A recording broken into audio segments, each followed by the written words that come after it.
Kai, kai, duniya. Duniya abun tsoro. Duniya abun tsoro.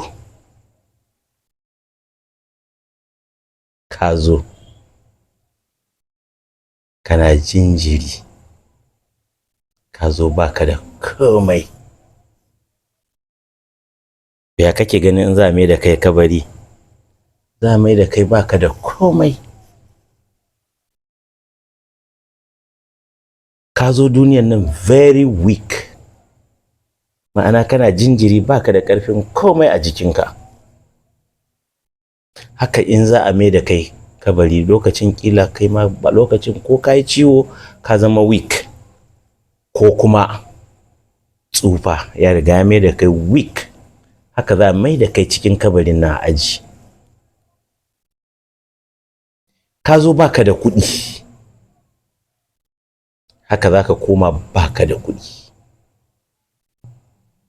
Sannan ka bi duniya kana ta neman kuɗi, kana neman komai.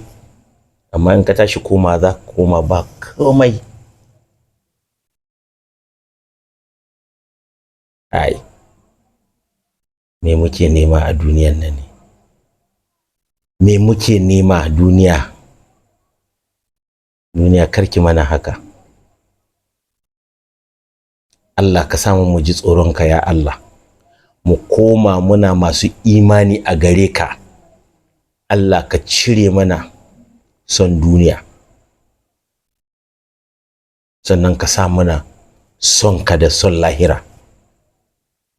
Domin ta hanyar ne kadai za mu ji tsoron taɓa abin da ba namu ba.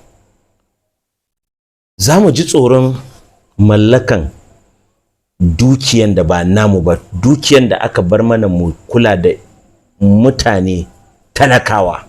Yanzu gashi nan suna ta mutuwa, wasu suna lalacewa.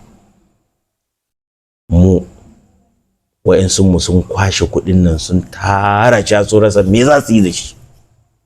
Ana maganan nan ko suna ji, suna kallon mutanen nan suna cikin wahala kuma suna kallon su.